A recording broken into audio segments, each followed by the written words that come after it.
Yeah, so hello everyone, Hitesh here. Today we're gonna talk about the movie The Amazing Spider-Man The Rise of Electro. ये movie the amazing Spiderman series की second movie है। इसका already first part मैंने काफ़ी अच्छे तरीके से explain करके ऑलरेडी अपने चैनल पर अपलोड कर रखा है। अगर आपने इससे पहले वो पार्ट नहीं देखा तो इस वीडियो के डिस्क्रिप्शन में आपको उस पार्ट का लिंक मिल जाएगा, आप उसे एक बार ज़रूर चेकआउट कर सकते हैं। सो विदाउट वेस्टिंग टाइम चलिए आते हैं इस कहानी की मेन स्टोरी लाइन की तरफ। इस कहानी की शुरुआत में हमें दिखाए जाते हैं रिचर्ड पार्कर, यानी कि जो पीटर पार्कर के पिता हैं, और वो अपनी कंपनी ऑस्क्रॉप कॉर्पोरेशन में कुछ मकड़ियों पर जो एक्सपेरिमेंट कर रहे थे उनमें से एक सीरम निकालकर उन सभी मकड़ियों को जान से मारकर वहां से निकलने लगते हैं। और इसी के साथ ही वो एक वीडियो रिकॉर्ड भी करते हैं जिसके अंदर वो ये बताते हैं कि हम अपने एक्सपेरिमेंट में कामयाब हुए, मगर इसी के साथ अब मेरे काफी ज्यादा दुश्मन भी बन चुके हैं और मैं नहीं जानता कि ये प्रयोग कब तक सेफ रहेगा। इसलिए मैं ये वीडियो रिकॉर्ड कर रहा हूँ कि अगर मैं कभी मर जाऊं तो लोगों को इस बात का पता चल सके कि मैं कोई इलीगल काम नहीं कर रहा था और या फिर कहीं चोरी की प्लानिंग नहीं थी मेरी। मैं बस देश और दुनिया को एक ऐसा प्रयोग देना चाहता था जिससे कि हर किसी की विकृतता कम हो जाए, यानी कि हर कोई एक ताकतवर इंसान में बदल पाए। मगर कुछ लोग जिसे चुराना चाहते हैं वो जरूर मेरे पीछे पड़े और मुझे जान से मारने की कोशिश करेंगे। और तभी वहां पर उसका बेटा पीटर पार्कर उसे बुलाने लगता है और तब उसे पता चलता है कि उसके घर में जस्ट अभी किसी ने चोरी करी है। और इस बात को ध्यान में रखते हुए अब रिचर्ड पार्कर और मैरी पार्कर, जो कि दोनों ही एक साइंटिस्ट होते हैं और ऑस्क्रॉप कॉर्पोरेशन में साथ में भी काम किया करते थे, अब वो ये डिसाइड करते हैं कि वो पीटर को उनके आंट एंड अंकल, यानी कि आंट में और अंकल बैन के पास में छोड़ जाएंगे। और इसी के साथ अब वो निकल जाते हैं कतर के लिए। जब वो अपनी फ्लाइट में बैठे होते हैं तब वहाँ पर मैरी उससे कहती है कि तुमने अपनी जितनी भी रिसर्च करी है उसे रूजवेल्ट में भेज दो। रूजवेल्ट एक जगह का नाम है। और इसी बात को सुनकर अब रिचर्ड पार्कर अपनी सारी रिसर्च को पूरी तरीके से अपलोड करने लगता है रूजवेल्ट में। और तभी वहाँ पर एक इंसान पहुँच जाता है। पहले तो रिचर्ड को लगता है कि वो जरूर पायलट है, मगर देखते ही देखते वो अपनी गन निकाल लेता है और उसे जान से मारने की कोशिश करता है। वहां पर रिचर्ड भी अपने आप को बचाने की काफी कोशिश करता है। इसी हाथापाई में अब वहां पर मैरी भी पहुंच जाती है और देखते ही देखते उन दोनों की लड़ाई इतनी बढ़ जाती है कि अब प्लेन अपने कंट्रोल से बाहर हो जाता है और वहां पर एक गोली चल जाती है कांच पे, जिसकी वजह से प्लेन काफी तरीके से अनबैलेंस हो जाता है और पूरे प्लेन में आग लग जाती है। और एक मोमेंट ऐसा आता है जब वहां पर वो प्लेन पूरी तरीके से क्रैश हो जाता है और उसी में रिचर्ड पार्कर और मैरी पार्कर की जान चली जाती है। अब इसके बाद कहानी आती है प्रेजेंट टाइम में, जहां पर हमें दिखाया जाता है पीटर पार्कर, यानी कि हमारा स्पाइडरमैन। और सीरियसली गाइज, इस मूवी के सीजे और वीएफएक्स सच बताऊं तो काफी ज्यादा बेहतरीन थे compare to all Spiderman movies. यहाँ पर हमें दिखाया जाता है कि एक चोर जिसका नाम है एलेक्सी, वो प्लूटोनियम नाम का एक धातु चुरा कर भाग रहा होता है और सारी की सारी पुलिस उसके पीछे पड़ी होती है। और अब स्पाइडरमैन भी उसके पीछे पड़ जाता है। वो पहले तो उसके ट्रक में से सारा प्लूटोनियम निकालता है और उसके बाद में उसे पकड़ने की कोशिश करता है, मगर क्योंकि उसका ट्रक काफी ज्यादा तेज चल रहा होता है तो वो शहर के लोगों को नुकसान पहुंचा रहा होता है। और तभी वहां पर स्पाइडरमैन एक इंसान की जान बचाता है जिसका नाम होता है मैक्स डिलन, जो कि ऑस्क्रॉप कॉर्पोरेशन के अंदर बीइंग ए इलेक्ट्रीशियन होता है। और वो उससे कहता है कि अपना ध्यान रखना, तुम मेरे खबरी और हमेशा मेरे दोस्त रहोगे। और ये कहकर अब वो सीधा पहुंच जाता है एलेक्सी के पास में और उसकी चड्डी उतारता है, उसे खूब परेशान करता है और साथ ही फाइनली उसे पुलिस के हवाले करके वहां से निकल जाता है।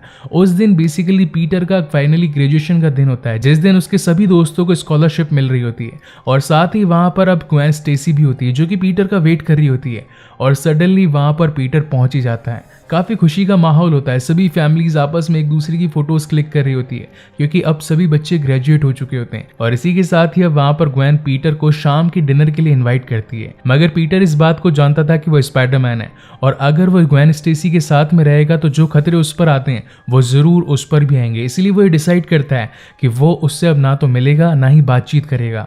और शाम को जब डिनर के लिए ग्वेन स्टेसी एक होटल में पहुंचती है तो वहां पर नजर चुराते हुए पीटर भी पहुंचता है, लेकिन इस बात का ग्वेन स्टेसी को पता चल जाता है तो वो बाहर आकर उससे कहती है कि आखिर तुम मुझसे मिलना क्यों नहीं चाहते, तुम्हारी प्रॉब्लम क्या है। तब वहां पर फाइनली पीटर रिवील करता है कि तुम्हारे पिता ने मरने से पहले मुझसे वादा किया था कि तुम ग्वेन की हमेशा रक्षा करोगे और मैं इस बात को जानता हूं, अगर मैं तुम्हारे साथ रहूंगा तो हर वक्त तुम प्रॉब्लम में आती रहोगी। अब इस बात को सुनकर ग्वेन का दिल भी काफी टूट जाता है और वो पीटर से अब फाइनली ब्रेकअप कर डालती है और कहती है कि मैं आज के बाद तुमसे कभी नहीं मिलूंगी। और अब इसी बात को सुनकर फाइनली पीटर पार्कर अपने टूटे हुए दिल से एक आम जिंदगी बताना शुरू कर देता है। अब वो सोचता है कि मैं इस शहर की भलाई के लिए हर वो काम करूंगा जो मुझे जरूरी लगेगा और वो अब शहर में चोरियां, गुंडेगर्दी और जो भी बुरे काम होते हैं उन्हें रोकने लगता है। वहीं दूसरी ओर अब हमें दिखाया जाता है मैक्स डिलन, जिसका बर्थडे होता है और साथ ही ये भी पता चलता है कि वह स्पाइडरमैन का काफी बड़ा फैन है। एक तरीके से स्पाइडरमैन उसकी इंस्पिरेशन है, उसका सुपर हीरो है और वो हर वक्त बस उसे याद करता रहता है, क्योंकि उसे ऐसा लगता है कि स्पाइडरमैन ने इतनी भरी भीड़ के अंदर सिर्फ उसे बचाया, उससे उसकी जान की परवाह है, इसीलिए वो हर वक्त बस उसी के बारे में सोचता रहता है। और तभी वहाँ पर मैक्स डिलन को कॉल आता है ऑस्कॉर्प कॉरपोरेशन से। तब वो वहाँ पर पहुँचता है और उनसे पूछता है कि आखिर प्रॉब्लम क्या है। तब वहाँ के उच्च अधिकारी उसे कहते हैं कि अभी अभी हमें पता चला है कि इलेक्ट्रिकल डिपार्टमेंट में कुछ प्रॉब्लम हुई है, तुम्हें वहाँ पर जाकर देखना चाहिए। इसी बात को सुनकर अब डिलन फाइनली रात को वहाँ पर काम करने के लिए पहुँचता है। हालांकि उस दिन उसका बर्थडे भी होता है, मगर किसी को इस बात की कोई परवाह नहीं, क्योंकि वो एक छोटा इंसान होता है, इसीलिए उसे रात भर काम करना पड़ता है। और जब वो इलेक्ट्रिकल डिपार्टमेंट में पहुँचता है तो वहाँ पर एक तार निकला हुआ होता है और जब वो उस तार को लगाने की कोशिश करता है तो उसे बहुत जोर का करंट लग जाता है और वो वहीं पर नीचे एक पानी के टैंक में गिर जाता है, जिसके अंदर जेनेटिक इलेक्ट्रिकल मोरे ईल्स होती है जो उस पर हमला कर देती है। और जैसे ही वो उस पर हमला करती है तो वो अपनी सारी पावर्स उसे दे डालती है। लेकिन तब मैक्स डिलन एक आम इंसान होता है और वो इतनी सारी इलेक्ट्रिसिटी को झेल नहीं पाता। एक तो उस कंपनी की तार से निकली इलेक्ट्रिसिटी और साथ ही जेनेटिक इलेक्ट्रिक मोरे ईल्स की इतनी सारी पावर, वो एक साथ इतने सारे वोल्टेज को संभाल नहीं पाता और वहीं पर उसकी डेथ हो जाती है। वहीं अगले दिन हमें दिखाया जाता है ऑस्कॉर्प कॉरपोरेशन के सीईओ, जिनका नाम होता है नॉर्मन ऑसबॉर्न। और तब हमें पता चलता है कि उनकी तबीयत काफ़ी ज़्यादा बिगड़ी हुई है और उनसे मिलने के लिए उनका बेटा हैरी ऑसबॉर्न अब आया होता है। और तब वहाँ पर नॉर्मन उससे कहते हैं कि बेटा, मैं तुम्हें जाने से पहले एक बात बताना चाहता हूँ। हमारे पूरे खानदान में एक जेनेटिक बीमारी यानी कि एक आनुवांशिक रोग जो 16 साल की उम्र से ही शुरू होता है और तुम भी अब 16 से ऊपर के हो चुके हो, तुम्हारे भी हाथ हिलने शुरू हो चुके होंगे और तुम्हारे अंदर भी बेचैनी आ चुकी होगी, मगर मेरे पास में जाने से पहले तुम्हारे लिए कुछ है। ये है एक मेमोरी डिवाइस जिसके अंदर इस पूरी कंपनी का डेटा स्टोर है। अगर तुम इसे सही से यूज करोगे तो तुम वो सब कुछ कर पाओगे जो आज तक मैं नहीं कर पाया। और हैरी को वो सौंपने के बाद में उनकी डेथ हो जाती है और अब इसी के साथ ही हैरी ऑसबॉर्न ऑस्कॉर्प कॉरपोरेशन का नया सीईओ बन जाता है, जिसके पास में होता है डेटा स्टोरेज का वो डिवाइस जिसकी मदद से वो कंपनी के हर डिपार्टमेंट, हर स्पेशल फोर्स को पूरी तरीके से कंट्रोल कर सकता है। वहीं दूसरी ओर अब जब पीटर को इस बात का पता चलता है कि उसके खास फ्रेंड यानी कि हैरी ऑसबॉर्न के पिता की डेथ हो चुकी है तो वो उससे मिलने के लिए पहुंच जाता है। और जब वो उससे मिलता है तो वो काफी दुखी होता है क्योंकि वो उसका बेस्ट फ्रेंड था। और तब वहां पर हैरी पीटर को बताता है कि मैं वैसे तो ये कंपनी संभालना नहीं चाहता था, मगर क्या करूं, मुझे मेरे पिता की सारी रिस्पॉन्सिबिलिटी को संभालना ही पड़ेगा, क्योंकि उनके जाने के बाद में इस कंपनी को संभालने के लिए और कोई भी नहीं बचेगा। वहीं रात को हम देखते हैं कि मैक्स डिलन की बॉडी जो कि पूरी तरीके से जल चुकी होती है, अब उसके अंदर हलचल शुरू हो जाती है और जहां पर उसे रखा गया होता है अब वो वहां से निकलकर भाग जाता है। वहीं दूसरी ओर सीन शिफ्ट होता है पीटर और ग्वेन स्टेसी पर। अब दोनों ही फाइनली बात करते हैं कि हमारा ब्रेकअप जरूर हो गया है, मगर हम दोनों आपस में एक साथ दोस्ती रख सकते हैं क्योंकि हमने काफी टाइम एक साथ बिताया है। और फाइनली अब दोनों ये डिसाइड करते हैं कि हम सिर्फ एक नॉर्मल दोस्त ही रहेंगे। वहीं दूसरी ओर अब मैक्स डिलन पहुंच जाता है शहर के बीचों बीच और अब उसे पूरे शहर के अंदर बिजली की तरंगे दिखाई देने लगती है और उसे भूख लगती है बिजली की। और तभी वो शहर की जहाँ से मेन सप्लाई जा रही होती है उसकी पाइपलाइन को तोड़कर वहां से सारी बिजली को खींचने लगता है। और इस बात का पता जब पीटर को लगता है तो वो स्पाइडरमैन बनकर सीधा वहां पर पहुंच जाता है और वो उससे कहता है कि हे शॉर्ट सर्किट, तुम क्या कर रहे हो। तब वहां पर मैक्स डिलन उससे कहता है कि मुझे नहीं पता कि मुझे क्या हो गया है, मगर पता नहीं क्यों मैं काफी ज्यादा ताकतवर महसूस कर रहा हूं। और तब सारी की सारी एलईडी, सारे के सारे कैमरामैन सिर्फ इलेक्ट्रो को दिखाने लगते हैं। इस बात को देखकर उसे पता चलता है कि यस आई एम समथिंग, मेरे पास कुछ है जिससे कि लोग अब मुझे पहचानते हैं। मगर जब स्पाइडरमैन वहां पर आकर उन सबको रोकने लगता है, उससे बातचीत करने लगता है, तो सारे कैमरामैन अब अपना कैमरा घुमाकर स्पाइडरमैन की तरफ कर देते हैं और अब हर जगह जहां पर इलेक्ट्रो दिखाई दे रहा था अब सिर्फ और सिर्फ स्पाइडरमैन दिखाई देने लगता है। वहां पर मौजूद हर कोई जोर जोर से चिल्लाने लगता है कि स्पाइडरमैन उसकी छुट्टी कर दो, उसे मजा चखा दो, उसे जान से मार दो। और जब इलेक्ट्रो ये सारी बातें सुनता है तो उसका मन जो कि एक अच्छे इंसान का था अब वो धीरे धीरे मैनिपुलेट होकर बदलने लगता है। मैंने आपसे जोकर मूवी के अंदर भी एक ही बात कही थी कि जब किसी अच्छे इंसान से अच्छाई चली जाती है तो वो महाकाल का रूप लेती है और वही सेम चीज अब इलेक्ट्रो के साथ में भी हुई। एक ऐसा अच्छा इंसान जो कभी किसी का बुरा नहीं चाहता था, एक नॉर्मल इंसान था, बिल्कुल आम लाइफ जी रहा था, उसे जब सब लोग बिल्कुल निराशा की तरह देख रहे थे, गुस्सेहीन भावना के साथ में देख रहे थे, तो उसकी मैनिपुलेटिंग हो जाती है और वो अब ये डिसाइड करता है कि वो इस शहर के अंदर स्पाइडरमैन को नहीं रहने देगा और तब वो उस पर हमला कर देता है। मगर स्पाइडरमैन भी काफी ज्यादा चालाक था। वो पहले तो सोचता है कि यहाँ पर जितने भी लोग मौजूद हैं मुझे उन सबको बचाना पड़ेगा, और वो अपनी वेब शूटर्स के साथ में और जो उसकी स्पाइडर सेंस की फास्टनेस पावर होती है उन सभी का यूज करते हुए वहां पर जितने भी लोग मौजूद होते हैं सबसे पहले तो उन्हें इलेक्ट्रिसिटी से बचाता है और फिर उन्हें साइड करके लड़ने लगता है इलेक्ट्रो के साथ में। और फिर यहाँ पे शुरुआत होती है एक तगड़ी फाइट की, जिसके CGI और VFX के बारे में क्या कहना, भर भर के CGI इसके अंदर दिखाए गए हैं और एक तरीके से शानदार एनिमेटेड फाइट उन दोनों के बीच में हमें दिखाई जाती है। वहां पर काफी सारी फायर ब्रिगेड भी आई हुई होती है और तभी वहां पर स्पाइडरमैन उनके पानी की मदद से इलेक्ट्रो को शांत कर देता है और इसी के साथ अभी फाइट खत्म होती है। वहीं दूसरी ओर हमें दिखाया जाता है हैरी ऑसबॉर्न, जिससे गलती से वो मेमोरी डिवाइस चालू हो जाता है और उस कंपनी की जितनी भी स्टोरेज होती है वो उसके सामने आ जाती है और तब उसे पता चलता है कि आज से कई सालों पहले रिचर्ड पार्कर और साथ ही मेरे पिता हैं मकड़ी के ऊपर प्रयोग करके एक ऐसा सीरम बनाया जिसकी मदद से वो इंसानी विकृतियों को दूर कर सकते हैं, सभी कमजोरियों को हटा सकते हैं और एक ऐसा शरीर बना सकते हैं जिसकी ताकतें अनमोल हो, उसे कोई भी ना हरा सके। मगर अब वो सीरम उनके पास में है ही नहीं। लेकिन इस बात को सुनकर अब हैरी को ये पता चल चुका था कि वो स्पाइडर का सीरम जरूर स्पाइडरमैन के अंदर है, इसी की वजह से उसके पास में इतनी सारी स्पेशल पावर्स हैं। और वो इसी के साथ अब अगले दिन अपने ऑफिस में बुला लेता है पीटर को और उससे कहता है कि पीटर, मुझे तुम्हारी एक मदद चाहिए। मैं जानता हूँ कि तुम एक फोटोग्राफर हो और तुमने कई बार स्पाइडरमैन की फोटोज क्लिक करी है। मैं धीरे धीरे मर रहा हूँ पीटर और मुझे उसकी जरूरत है। मैं चाहता हूँ कि तुम मुझे स्पाइडरमैन का खून ला कर दो। अब क्योंकि पीटर तो खुद ही स्पाइडरमैन होता है तो वो उससे कहता है कि नहीं हैरी, मैं इस काम में तुम्हारी कोई मदद नहीं कर सकता। तब वहां पर हैरी उससे कहता है कि अगर तुमने ऐसा नहीं किया तो मैं मर जाऊंगा, मुझे उसके खून की सख्त जरूरत है। अब क्योंकि हैरी पीटर का दोस्त होता है तो वो उसे कहता है कि ठीक है, मैं स्पाइडरमैन से बात जरूर करूंगा। अब अगर वो आए ना आए ये उसकी मर्जी पर डिपेंड करता है और ये कहकर वो वहां से निकल जाता है। वहीं दूसरी ओर हमें दिखाया जाता है रेवनक्रॉफ्ट इंस्टीट्यूट। यहाँ पर अब इलेक्ट्रो को पूरी तरीके से जकड़ के एक मशीन में कैद कर दिया जाता है और तभी वहां पर एक जर्मन साइंटिस्ट आता है और वो उससे कहता है कि हमने तुम्हारे दिमाग पर एक कैपेसिटर लगा दिया है जिसकी मदद से अब तुम्हारी इलेक्ट्रिसिटी कंट्रोल हो गई है। अब अगर तुम कितनी भी ताकत लगाओगे तुम्हारा कुछ भी नहीं होगा। और इस बात को सुनकर अब इलेक्ट्रो को काफी ज्यादा गुस्सा आ जाता है, उसका कलर ब्लू से रेड होने लगता है और वो इतनी ज्यादा इलेक्ट्रिसिटी जनरेट करता है कि एक बार तो जर्मन साइंटिस्ट के चश्मे का कांच तक टूट जाता है। वहीं अगले सीन में अब स्पाइडरमैन सीधा पहुंच जाता है हैरी ऑसबॉर्न के पास में और उससे कहता है कि मेरी पीटर से बात हुई थी, तुमने उससे कहा था कि तुम्हें मुझसे मिलना है, आखिर क्या चाहते हो तुम।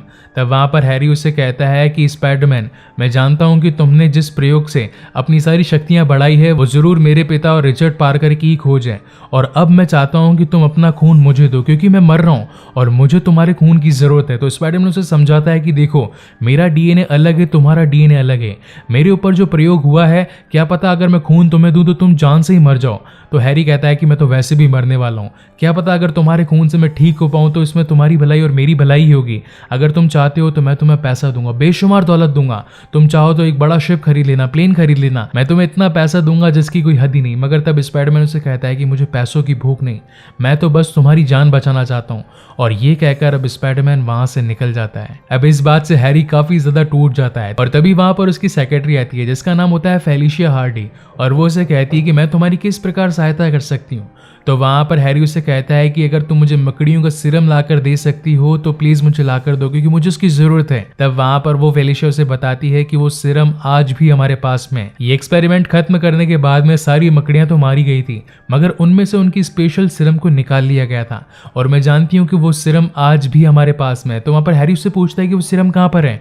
तो फेलिशिया उसे बताती है कि हमारी ही कंपनी के स्पेशल डिपार्टमेंट के अंदर उस सीरम को रखा गया है। और जैसे ही हैरी और फेलिशिया वहां पर जाने की कोशिश करते हैं मगर तभी वहां पर पहुंच जाता है उनकी कंपनी का सेक्रेटरी जिसका नाम होता है डोनाल्ड मैकिन और वो उससे कहता है कि तुमने मैक्स डिलन नाम के एक इंसान को जान से मरवा दिया क्योंकि वो तुम्हारी कंपनी में काम करता था। हालांकि इस बात के बारे में तो हैरी को कुछ भी पता नहीं होता है मगर सारा दोष अब डोनाल्ड उसके ऊपर डाल देता है और साथ ही अब उसकी गद्दी भी छीन लेता है और वो अब एक सेक्रेटरी से उस कंपनी का सीईओ बन जाता है और इसी के साथ अब हैरी को वहां से निकलना पड़ता है। मगर अब क्योंकि हैरी के पास में स्पेशल स्टोरेज डिवाइस था जिससे उसे पता चलता है कि रेवनक्रॉफ्ट इंस्टीट्यूट के अंदर अभी भी वो मैक्स डिलन जिंदा है और इसी के साथ ही अब वो पहुंच जाता है सीधा रेवनक्रॉफ्ट इंस्टीट्यूट जहां पर उसे मैक्स डिलन मिलता है और वो उसे कहता है कि मुझे तुम्हारी जरूरत है, मैं चाहता हूं कि तुम मेरी मदद करो, मेरे साथ धोखा हुआ है, यहाँ की कंपनी के सेक्रेटरीज ने मुझे ही तुम्हारे मौत के इल्जाम में फंसाकर कंपनी से बेदखल कर दिया। तो इलेक्ट्रो उससे पूछता है कि आखिर मैं तुम्हारी मदद क्यों करूं। तो हैरी उससे कहता है कि स्पाइडरमैन तुम्हारा भी दुश्मन है और मेरा भी दुश्मन है। अगर मैं तुम्हें यहाँ से निकालूंगा तो इसके बदले में तुम ऑस्क्रॉप कॉरपोरेशन को मुझे हथियाने में मदद करोगे। और इसी के साथ उन दोनों की डील हो जाती है। और वहीं पर उसके पास में एक इलेक्ट्रिकल चार्ज वाला डिवाइस होता है जिसकी मदद से अब वो इलेक्ट्रो को जिंदा कर देता है। और जैसे इलेक्ट्रो वहाँ से बाहर निकलता है, सबसे पहले तो वो वहाँ पर मौजूद सारे पुलिस वालों को जान से मार देता है।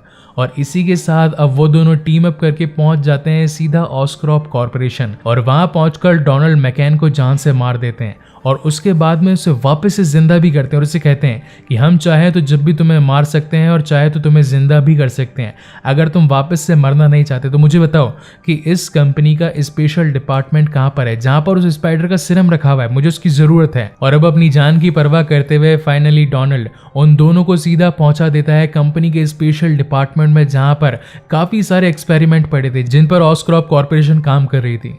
और वहीं से उसे मिलता है वो स्पाइडर का सीरम। तो हैरी उसे कहता है कि इसे मेरी बॉडी में इंजेक्ट करो। तब वहां पर वो डोनाल्ड कहता है कि अभी तक इसका इस्तेमाल किसी इंसानी शरीर पर नहीं किया गया, हमने सिर्फ और सिर्फ जानवरों पर इसका इस्तेमाल किया है। मगर तब हैरी उसे कहता है कि मैं कहता हूँ उतना करो। और तभी वो उस सीरम को अपनी बॉडी में डाल देता है। और जैसे ही वो उसे अपनी बॉडी में डालता है उसकी शक्तियां धीरे धीरे बढ़ने लगती है और पूरी तरीके से उसकी जो भी बीमारियां थी वो सब कुछ खत्म हो जाती है। और अब उसे मिलता है एक नया शरीर और साथ ही वहां पर एक डिवाइस भी होता है, एक पूरा सूट होता है ग्लाइडर के साथ में। और तब वो उसे पहन लेता है। वहीं दूसरी ओर अब इलेक्ट्रो पहुंच जाता है ऑस्क्रॉप कॉरपोरेशन की पूरी सिटी के अंदर इलेक्ट्रिसिटी देने वाली ऑस्क्रॉप इलेक्ट्रिसिटी पावर कैंप में, जहां पर वो हर किसी को शहर के अंदर पावर सप्लाई किया करते थे। और अब इस बात को इलेक्ट्रो जानता था कि अगर मैं शहर की पावर सप्लाई बंद कर दूं तो स्पाइडरमैन मुझसे लड़ने के लिए यहाँ पर जरूर आएगा। और साथ ही ऐसा ही होता है, वो उस पूरे शहर की बिजली गुल कर देता है। और जब इस बात का पता स्पाइडरमैन को चलता है तो वो सीधा ऑस्क्रॉप कॉरपोरेशन के इलेक्ट्रिकल डिपार्टमेंट में पहुंचता है। और फिर शुरुआत होती है एक तगड़ी फाइट की जो कि होती है इलेक्ट्रो और स्पाइडरमैन के बीच में। और साथ ही इसका म्यूजिक आपको दीवाना कर देगा। इसका म्यूजिक दिया है हैंस जिमर में और काफी शानदार म्यूजिक था। इससे पहले जब स्पाइडरमैन और जब इलेक्ट्रो की लड़ाई हुई थी तो उसके अंदर इलेक्ट्रो ने उसके वेब शूटर्स को तबाह कर दिया था। इसी वजह से इस बार उसने अपने इलेक्ट्रिक वेब शूटर्स पर काम किया और उन्हें ऑलरेडी चार्ज करके लेके आया था ताकि अगर वो उस पर हमला करे तो वो उसकी इलेक्ट्रिसिटी को झेल कर सीधा उसी पर पलटवार कर सके। और उन्हीं की लड़ाई में वहां पर पहुंच जाती है ग्वेन स्टेसी भी। तब वहां पर वो उसे कहता है कि तुम्हें यहाँ पर नहीं होना चाहिए था। और कैसे तैसे करके अब वो फाइनली इलेक्ट्रो के साथ में लड़ाई करते हुए ग्वेन स्टेसी को कहता है कि वो एक बैटरी की तरह है और अगर बैटरी ओवरचार्ज हो जाती है तो वो फट जाती है। तो मैं चाहता हूं कि मैं उस ओवरचार्ज का इस्तेमाल इलेक्ट्रो पर करूं। मैं उसकी पूरी की पूरी तारों को जोड़कर अपने इलेक्ट्रिकल वेब्स के साथ में उसी का इस्तेमाल उसी पर करूंगा और जब मैं कहूं तो वहां की इलेक्ट्रिसिटी को मेन पावर लाइन से जोड़ देना। और अब सीधा इलेक्ट्रिसिटी को जोड़ने के लिए पहुंच जाती है ग्वेन स्टेसी इलेक्ट्रिकल डिपार्टमेंट में, जहां पर वो स्पाइडरमैन के कहते ही उस स्विच को ऑन कर देती है। और जैसे ही वो स्विच को ऑन करती है तो वेब शूटर से जो पूरी इलेक्ट्रिसिटी अब जो इलेक्ट्रो से दे रहा था अब वो सीधा पड़ जाती है उसी के ऊपर। और अब वो पूरी तरीके से ब्लास्ट हो जाता है, उसके पूरे जो कैपेसिटर होते हैं वो डाउन हो जाते हैं और इसी के साथ उसका खात्मा हो जाता है। मगर कहानी अब भी यहाँ पर खत्म नहीं होती और वहां पर पहुंच जाता है हैरी ऑसबॉर्न और वो अब ये जान जाता है कि ग्वेन स्टेसी का लवर और कोई नहीं पीटर पार्कर था। और पीटर पार्कर जो हमेशा स्पाइडरमैन की फोटोज खींचता था वो खुद ही था। और अब वो उससे बदला लेने के लिए सीधा ग्वेन को लेकर अपने साथ भाग जाता है। अब स्पाइडरमैन उसका पीछा करते करते एक ऊंची मीनार पर पहुंचता है और वो उसे कहता है कि मैं तुमसे भीख मांगता हूँ, प्लीज तुम उसे कुछ मत करना। और इस बात को सुनकर अब वहां से हैरी ऑसबॉर्न सीधा ग्वेन स्टेसी को नीचे पटक देता है। मगर उसे बचाने के लिए पीटर काफी कोशिश करता है और वो कैसे तैसे करके उसे बचा ही लेता है। मगर अब शुरुआत होती है लड़ाई की, जहां पर अब हैरी ऑसबॉर्न बन चुका होता है ग्रीन गॉब्लिन और उन दोनों के बीच में एक और तगड़ी फाइट शुरू हो जाती है। वो दोनों ही क्लॉक टावर की मशीनों के बीच में लड़ रहे होते हैं। एक तरफ तो स्पाइडरमैन न्यू गॉब्लिन का सामना कर रहा होता है और साथ ही ग्वेन स्टेसी की जान भी बचा रहा होता है। मगर मशीनों का भार काफी ज्यादा बढ़ जाने की वजह से उसका स्पाइडर टूट जाता है और वहीं से ग्वेन स्टेसी नीचे गिरने लगती है। तब वहां पर स्पाइडरमैन अपनी पूरी जान लगा देता है और वहां पर अपना स्पाइडर वेब शूट फेंकता है। लेकिन जब तक वो पहुंचता ग्वेन स्टेसी तक तब तक काफी देर हो चुकी थी। वो काफी ज्यादा जमीन की गहराई तक पहुंच चुकी थी और जैसे ही वो शूटर उस तक पहुंचता है उसका सर जमीन पर टकरा ही जाता है। और जब स्पाइडरमैन इस बात को देखकर उसके पास में पहुंचता है तो वो पहले तो उसे जिंदा करने की कोशिश करता है। उसे कहता है कि ग्वेन उठो, मैं तुमसे प्यार करता हूं, मैं तुम्हें खोना नहीं चाहता। मगर तब तक काफ़ी देर हो चुकी होती है और वो अब ग्वेन स्टेसी को खो देता है। और इसी के साथ जो हर बार स्पाइडरमैन की मूवीज़ में एक फ्यूनरल दिखाया जाता है, कभी नॉर्मन ऑसबॉर्न का, कभी हैरी ऑसबॉर्न का, और इस बार हमें दिखाया जाता है ग्वेन स्टेसी का। और इसी के साथ अब ये मूवी खत्म होती है। वहीं इस कहानी का मिड क्रेडिट सीन हमें दिखाया जाता है जहाँ पर हैरी ऑसबॉर्न को रेवेनक्रॉफ्ट इंस्टीट्यूट के अंदर कैद कर लिया जाता है और वही एक नकाबपोश इंसान उसके पास नहीं पहुंचता है जो कि लास्ट टाइम पहुंचा था कर्ट कॉनर्स के पास में, और वो उससे कहता है कि क्या तुम अभी भी लड़ना चाहते हो। तो वहां पर हैरी कहता है कि स्पाइडरमैन से लड़ने के लिए ऑस्क्रॉप कॉर्पोरेशन में वो हर सामान मौजूद है जो कि उसे जान से खत्म कर सकता है। और इसी के साथ वो नकाबपोश इंसान अब एक जेल से एलेक्सी को छुड़वाकर ऑस्क्रॉप कॉर्पोरेशन से राइनो का सूट उसे दे देता है और अब राइनो तैयार होता है स्पाइडरमैन से लड़ने के लिए। लेकिन अब क्योंकि ग्वेन स्टेसी अब पीटर की लाइफ से चली गई थी तो 5 महीने हो चुके थे जब वो शहर की रक्षा के लिए बीच में नहीं आया था। मगर जब उसे पता चला कि अब इस शहर के अंदर एक और खतरा बढ़ गया है तो वो अब अपने स्पाइडरमैन की जिम्मेदारियों को निभाने के लिए शहर में वापस आ जाता है। और इसी के साथ ये मूवी यहीं पर खत्म होती है। सो गाइज, आपको ये वीडियो कैसा लगा प्लीज मुझे लाइक और कमेंट करके जरूर बताइएगा। और अगर पहली बार इस चैनल पर आए हैं तो इसे जरूर सब्सक्राइब भी कीजिएगा। एंड गाइज, आपको सुनकर खुशी होगी कि इसके बाद में मैं अपनी अगली सीरीज लेकर आने वाला हूं कंप्लीट ट्रांसफॉर्मर्स की, जो कि आपने मुझे पिछले 4 महीनों से बोल बोलकर मेरे दिमाग को पका दिया है। बट डोंट वरी गाइज, आप सभी की रिक्वेस्ट पर इस बार कंप्लीटली अब ट्रांसफॉर्मर्स की सीरीज इस चैनल पर आने वाली है। And again guys, thank you very much for watching this video. मिलते हैं अगले वीडियो में।